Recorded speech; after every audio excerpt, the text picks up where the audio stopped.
जानने के लिए तीन तरीके होते हैं, लेकिन इन तीनों तरीकों को समझना अति आवश्यक है।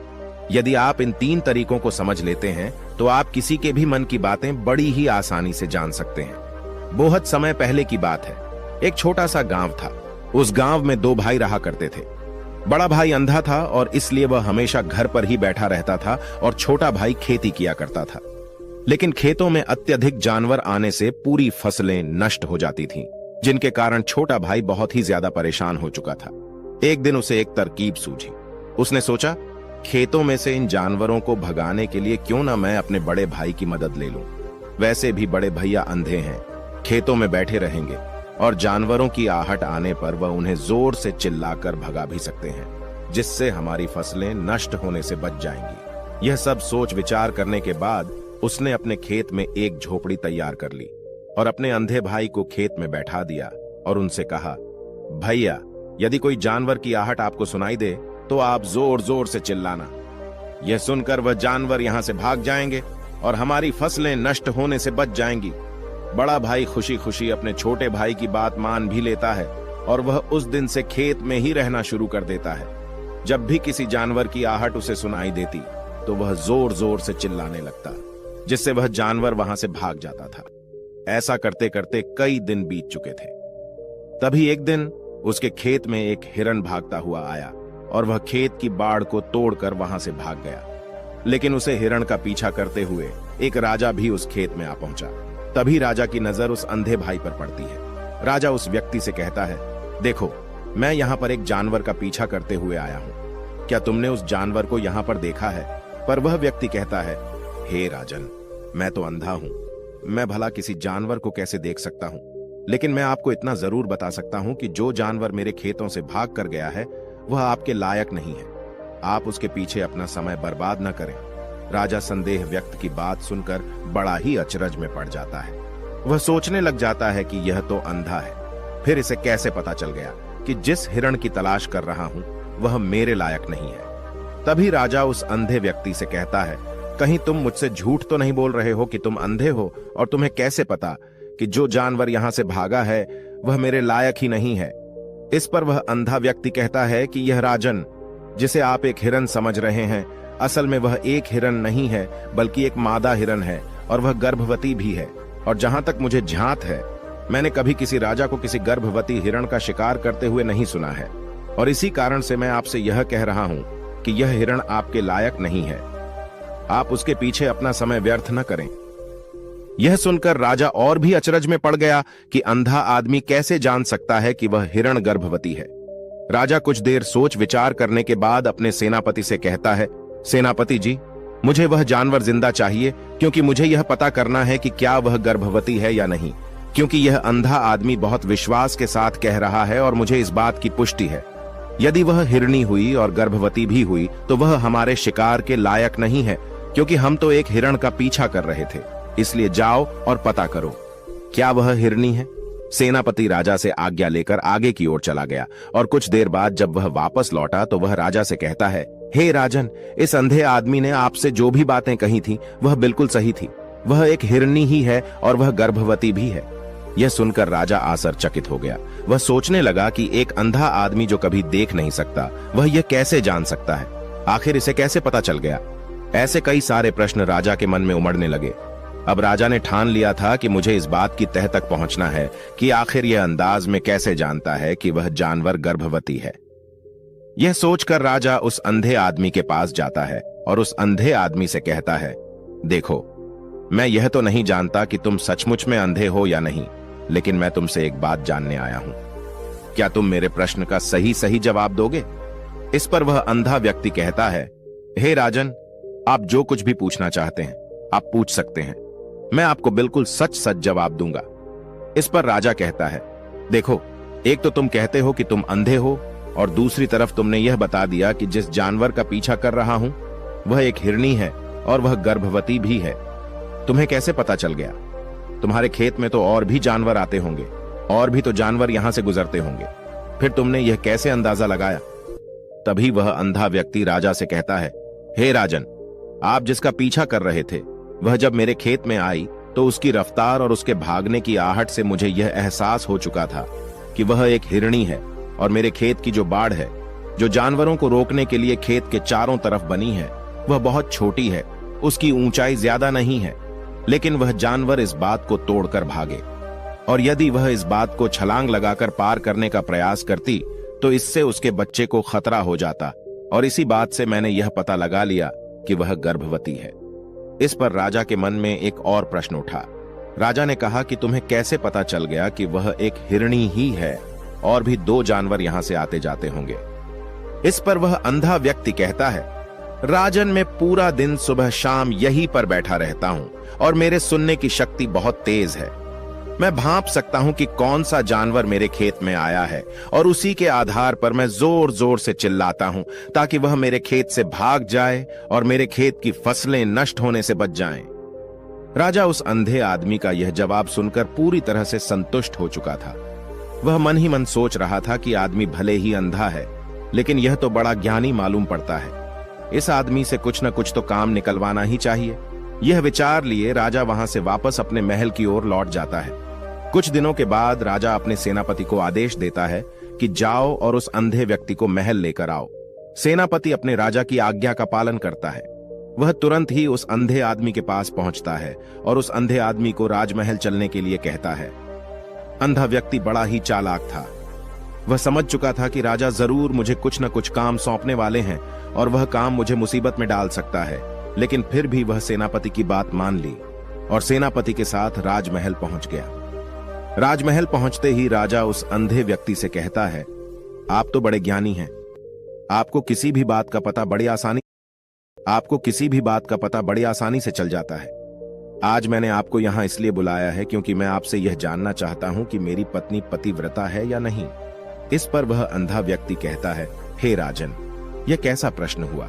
इस पर राजा कहता है, मैंने बिल्कुल उचित प्रश्न किया है, मुझे इस प्रश्न का उत्तर दीजिए। इस पर वह अंधा व्यक्ति कहता है, हे राजन, ये सारी बातें जाने दीजिए। आपकी शादी को इतने साल बीत चुके हैं और अब आप यह बात क्यों जानना चाहते हैं? आपके मन में ऐसे प्रश्न क्यों उठ रहे हैं? इस पर राजा जिद करते हुए कहता है, आपको मुझे इस प्रश्न का उत्तर जरूर देना होगा। यदि आप मुझे इस प्रश्न का उत्तर नहीं देंगे तो मैं आपको मृत्यु दंड दे दूंगा। राजा के मुंह से यह बात सुनकर वह अंधा व्यक्ति कहता है राजन, यदि आप इस प्रश्न का उत्तर जानना चाहते हैं तो इसके लिए आपको मेरा एक काम करना होगा। राजा कहता है, बोलो, मुझे क्या काम करना होगा? इस पर वह कहता है, इसके लिए आपको अपनी पत्नी को मेरे साथ कमरे में अकेले छोड़ना होगा। उस अंधे व्यक्ति की यह बात सुनकर राजा पहले तो क्रोधित हो जाता है, लेकिन फिर कुछ सोच विचार करने के बाद वह उस अंधे व्यक्ति की बात मान लेता है और अपने सेनापति को आदेश देता है, सेनापति जी, इस व्यक्ति को और मेरी पत्नी को एक कमरे में कुछ देर के लिए अकेला छोड़ दें। सेनापति बिल्कुल वैसा ही करता है। अब राजा की पत्नी और वह आदमी एक कमरे में बंद हो चुके थे। तभी आदमी राजा की पत्नी से कहता है, रानी, मैं आपको छूना चाहता हूं। इस बात पर रानी अत्यधिक क्रोधित हो जाती है और उस अंधे व्यक्ति को पकड़ पकड़कर पीटने लगती है, कभी हाथों से तो कभी लातों से तो कभी पटक पटक कर। इस तरह उसने अंधे आदमी की बहुत पिटाई की। उसके बाद किसी तरह से वह अंधा आदमी अपनी जान बचाकर वहां से भाग निकलता है और राजा के पास पहुंचता है और राजा से कहता है, हे राजन, आपकी पत्नी पतिव्रता नहीं है। यह बात सुनकर राजा अत्यधिक क्रोधित हो उठता है और राजा अपनी तलवार म्यान से निकालकर सीधा अपनी पत्नी की ओर जाता है। क्रोधित होकर वह अपनी रानी से कहता है, रानी जी, आज मैं जो भी सवाल आपसे करने वाला हूं उसका मुझे सच सच जवाब दीजिएगा, और यदि आपने एक शब्द भी छोटा कहा तो मैं आपका सर अभी आपके धड़ से अलग कर दूंगा। आगे राजा कहता है, मुझे बताइए, आप पतिव्रता हैं या नहीं? इस बार रानी कहती है, हे राजन, आप भले मुझे जान से मरवा दें, लेकिन आज मैं सच बोलूंगी, मैं पतिव्रता नहीं हूं। राजा ये बात सुनकर बहुत ही दुखी और निराश हो जाता है। उस अंधे आदमी ने जो भी कहा था वह बिल्कुल सच कहा था। यह बात सुनकर तुरंत ही राजा उस अंधे आदमी के पास पहुंचता है और आकर उस अंधे आदमी से कहता है, तुम्हें कैसे पता चला कि मेरी पत्नी पतिव्रता नहीं है?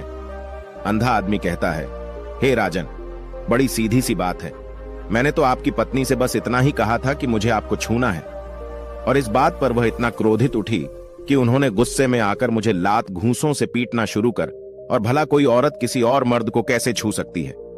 लेकिन उन्होंने न आव देखा न ताव, बस लात घूंसों से मुझ पर बरसना शुरू कर दी, और एक पतिव्रता नारी कभी भी पराये मर्द को नहीं छूती। जब मैंने उनसे छूने के लिए कहा था तो वह उस वक्त मुझे मना कर सकती थी, लेकिन उन्होंने तो मुझे पीटना शुरू कर दिया और देखते ही देखते उन्होंने मेरे पूरे शरीर को छू लिया। अब आप ही बताइए, ऐसी स्त्री भला पतिव्रता कैसे हो सकती है? इस बात पर राजा कहता है, तुम तो बड़े ज्ञानी मालूम पड़ते हो, तुम्हारी बात बिल्कुल सही है। चलो तुम मेरे एक और प्रश्न का जवाब दो। तुमने मुझे इस प्रश्न का सही जवाब दे दिया तो मैं तुम्हें यहां से जाने दूंगा। राजा उस अंधे आदमी से कहता है कि तुम मुझे बताओ, क्या मैं सच में अपने पिताजी का ही बेटा हूं या फिर किसी और का? इस पर अंधा आदमी कहता है, हे राजन, इस बात से आपको क्या लेना देना, आप किसी की भी औलाद हो, आखिर आप इस राज्य के राजा ही, इसलिए इस प्रश्न को जाने दीजिए। राजा कहता है, नहीं नहीं, मुझे इस प्रश्न का सही जवाब चाहिए, अन्यथा यह प्रश्न मुझे बहुत परेशान करता रहेगा, इसलिए मैं इसका सही सही जवाब आपसे जानना चाहता हूं। यदि तुम इसका सही सही जवाब दे देते हो तो तुम यहां से जा सकते हो। इस पर वह आदमी कहता है, इसके लिए तो मुझे आपकी मां के पास भी जाने की आवश्यकता नहीं है। मैं आपको अभी भी यह बता सकता हूं कि आप किसकी औलाद हैं, लेकिन उससे पहले मैं चाहता हूं कि आप मुझसे वादा करें कि आप मुझ पर क्रोध नहीं करेंगे। राजा ने कहा, मैं तुमसे वादा करता हूं, मैं तुम पर क्रोध नहीं करूंगा। उसके बाद वह अंधा आदमी राजा से कहता है, राजन राजन, आप तो अपने ही पिता के पुत्र, लेकिन आप पर एक कंजूस सेठ की छाया पड़ी हुई है। यह सुनकर राजा बहुत ही क्रोधित हो उठा और वह तुरंत तलवार निकालकर अपनी मां के पास पहुंच जाता है। वहां पर पहुंचने के बाद अपनी मां से कहता है, मां मुझे सच सच बताइए, क्या मैं अपने ही पिता का पुत्र हूं या नहीं? यदि आपने मुझे सही सही नहीं बताया तो मैं यहीं पर प्राण त्याग दूंगा। मुझे बताओ क्या सच है?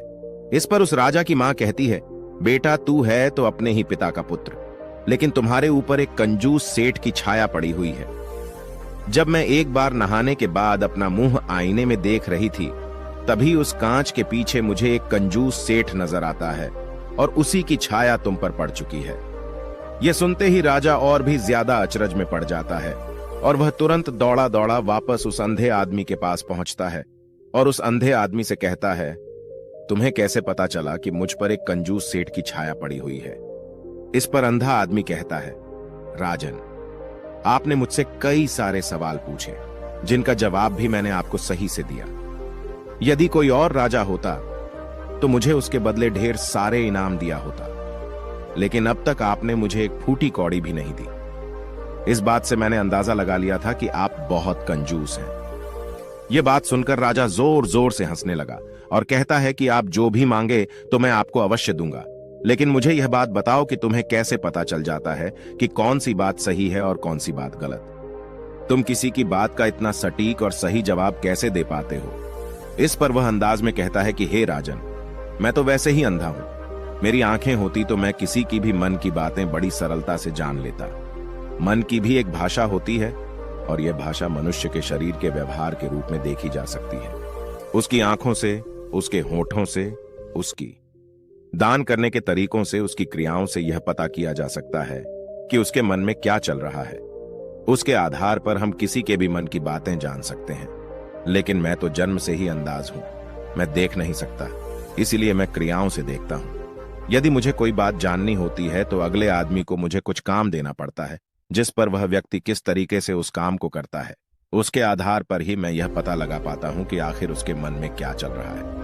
तभी वह राजा कहता है, तो इसका अर्थ यह हुआ कि मैं भी किसी के भी मन की बातें जान सकता हूं। इस पर वह अंधा आदमी कहता है कि हे राजन, अवश्य, किंतु उससे पहले आपको अपने ऊपर काम करना होगा और वह अपने मन को शांत करना, अपने मन को वर्तमान में लाना, जिसके लिए मैं आज आपको 3 तरीके बताने वाला हूं। और ये तीनों ही तरीके बड़े ही आसान हैं और सरल हैं। किंतु हे राजन, उससे पहले आपको एक काम करना होगा, अपने मन को एकाग्र करना होगा। जब हम अपने मन को एकाग्र करते हैं, अपने मन को वर्तमान में लाते हैं, तो हम दूसरे के मन की बातें जान सकते हैं, क्योंकि वह आदमी अभी भी अपने मन में वर्तमान में ही सोच रहा है और हमारे मन को वर्तमान में ही लाना होगा, तभी हम उसके मन की बातें जान सकते हैं। यदि हम अतीत में हुई घटनाओं के बारे में सोच रहे होंगे तो जो अगला आदमी में सोच रहा है, वर्तमान में अपनी मन में बात कर रहा है, वह हम कैसे जान पाएंगे? क्योंकि हम तो अतीत की घटनाओं में डूबे हुए हैं। इसलिए किसी के भी मन की बातें जानने के लिए सबसे पहले हमें अपने मन को एकाग्र करना होगा, उसे वर्तमान में लाना होगा। फिर वह अंधा व्यक्ति राजा से कहता है, हे राजन, जो 3 तरीके मैं आपको बताने वाला हूं, इन 3 तरीकों से आप बड़ी आसानी से किसी के भी मन की बातें जान सकते हैं। यह राजा जो सबसे पहला तरीका है वह आंखों पर ध्यान देना। किसी व्यक्ति से बात करते हुए उसकी आंखों में देखना, उसकी आंखों पर ध्यान देना ज्यादा जरूरी है, क्योंकि आंखें बोलती नहीं और बहुत कुछ कह जाती हैं। यदि हम किसी व्यक्ति की आंखों को, इशारों को समझना सीख जाएं, तो हम यह जान पाएंगे कि व्यक्ति के दिमाग में क्या चल रहा है, वह क्या सोच रहा है और अभी वह क्या करने वाला है। मेरे पास आंखें नहीं हैं, लेकिन मैंने अपने गुरु से यह विद्या सीखी है, क्योंकि बहुत साल पहले मेरे पास आंखें थीं और मैं उस वक्त लोगों के मन की बातें केवल आंखों में ही देखकर जान लेता था। इसलिए यदि आप भी दूसरों की बातें जानना चाहते हैं, तो आपको भी उनकी आंखों पर गौर करना होगा, जैसे कि वह कब और कहां किधर देख रहे हैं। वह आंखों को इधर उधर घुमा रहे हैं या फिर उसकी आंखें खुश नजर आ रही हैं, और फिर आंखों में कहीं निराशा तो नहीं है, जैसा कि एक चोर होता है। उसकी आंखों में जब हम देखते हैं तो हमें यह पता चलता है कि अगला आदमी ने कोई गलती की है। ठीक उसी प्रकार जब हम किसी चालाक व्यक्ति की आंखों में देखते हैं तो आपको पता चलेगा कि उसकी आंखों में चालाकी होती है। यह एक बहुत ही सीधा और आसान तरीका होता है। यदि आपको यह पता लगाना है कि सामने वाला व्यक्ति आपसे झूठ कह रहा है या फिर सच कह रहा है, तो आपको उसकी आंखों में ध्यान देना अति आवश्यक होता है। या ऊपर नीचे, इधर उधर, दाएं बाएं रहा है, तो इसका अर्थ यह हुआ कि वह इस बात से निकलने का कोई रास्ता ढूंढ रहा है, वह कोई झूठ बना रहा है। यदि सामने वाला व्यक्ति आपसे झूठ कहने का प्रयास कर रहा है, तो वह आपसे नजर नहीं मिला पाएगा। ठीक उसी प्रकार दूसरे तरीके में हम चेहरे को पढ़ना सीखते हैं, क्योंकि चेहरे के हाव भाव होते हैं जिससे हम मन की बातें बड़ी आसानी से समझ सकते हैं, और इन्हें भी समझना बहुत जरूरी है। कभी कभी कोई व्यक्ति अपने चेहरे से, अपने हाव भाव से बहुत कुछ अलग अलग व्यवहार करता है। यदि आप किसी व्यक्ति के चेहरे में गौर करेंगे तो आप आसानी से समझ पाएंगे कि व्यक्ति निराश है या बहुत उदास है, या फिर वह बहुत खुश है, या फिर उसे कोई बड़ा दुख है तो अपने अंदर क्या महसूस कर रहा है। ये सारी बातें हम उसके चेहरे के हाव भाव से पता कर सकती हैं। फिर चाहे इंसान जुबान से कुछ बोले या फिर न बोले, लेकिन आप उसके चेहरे से सब कुछ पता कर सकते हैं। आगे अंधा व्यक्ति राजा से तीसरा तरीका बताते हुए कहता है कि हाथों के शरीर का व्यवहार, मन की बात समझने के लिए हमें हाथ के इशारे और शरीर के व्यवहार को समझना बहुत ही आवश्यक है। कोई व्यक्ति जब भी बात करता है, जो आपने देखा होगा कि वो अपने हाथों को हिलाता है, अपने हाथों से इशारा करता रहता है। वह बातों के साथ साथ अपने शरीर का जो व्यवहार है उसका भी पूरा उपयोग करता है, जिससे हमें यह पता चल पाता है कि वह व्यक्ति हमारी बातों पर कितना ध्यान दे रहा है और उसके मन में क्या चल रहा है। शरीर के व्यवहार को देखने के लिए उसके हाथ हिलाने के चेहरे पर बार बार हाथ लगाने और हाथों को एक दूसरे पर मसलना, ऐसी बहुत सी क्रियाएं करता है। उस पर हमें ध्यान देना अति आवश्यक है। मन की बात को समझने के लिए हमें शरीर के विज्ञान को भी समझना पड़ता है। यदि हम इन 3 तरीकों को अच्छी तरह से समझ लेते हैं, तो हम बहुत जल्दी किसी भी व्यक्ति के मन की बातें बड़ी सरलता और सहजता से जान सकते हैं। इसलिए यदि आपको किसी के मन की बातें जाननी है, तो आपको उसकी आंखों पर, उसके चेहरे पर, उसके शरीर के हाव भाव को और उसके हाथों को ध्यानपूर्वक देखना होगा और समझना भी होगा, जिससे आप यह समझ पाएंगे कि आखिरकार उसके मन में क्या चल रहा है और वह क्या सोच रहा है। लेकिन उससे पहले आपको अपने मन को एकाग्र करना होगा, शांत करना होगा और अपने मन को वर्तमान में लाना होगा। तभी आप उस व्यक्ति की इन सभी क्रियाओं पर ध्यान दे पाएंगे और उन्हें समझ पाएंगे। आप यदि अतीत की घटनाओं में व्यस्त हैं, भविष्य की योजनाओं में व्यस्त हैं, तो आप उस व्यक्ति के हाव भाव पर कभी ध्यान ही नहीं दे पाएंगे, और न ही आप कभी भी समझ पाएंगे कि आखिरकार उस व्यक्ति के मन में क्या चल रहा है, वह क्या सोच रहा है। या काम कोई भी कर सकता है, या एक प्रकार की विद्या है जो मुझे मेरे गुरु ने सिखाई है। राजन, अगर आपको यह जानना है तो मेरे साथ आपको कुछ दिन रहकर इसका अभ्यास करना होगा। राजा तुरंत राजी हो जाता है और वह उस अंधे व्यक्ति को अपने राज्य का राजगुरु नियुक्त कर देता। लो दोस्तों, कैसी लगी मेरी वीडियो अच्छी लगी हो तो मेरे चैनल को सब्सक्राइब कीजिए, कमेंट कीजिए, और आगे भी ऐसी वीडियो आती रहेगी। मेरे चैनल के बेल आइकन को ऑल में रखिए गाइस, और आगे भी आपको ऐसी वीडियो मिलती रहेगी गाइस। कैसी लगी मेरी वीडियो? अच्छी लगी हो तो लाइक कीजिए, कमेंट करिए। वीडियो से रिलेटेड कोई भी क्वेश्चन हो तो आप कर सकते हो, मैं उसका आंसर जरूर दूंगा गाइस। मेरी वीडियो अच्छी लगी हो तो मेरी वाइफ के चैनल का नाम है @रेखा खन्नी, उसमें भी जाके गाइस आप वीडियो देख सकते हो। अच्छी वीडियो मिलती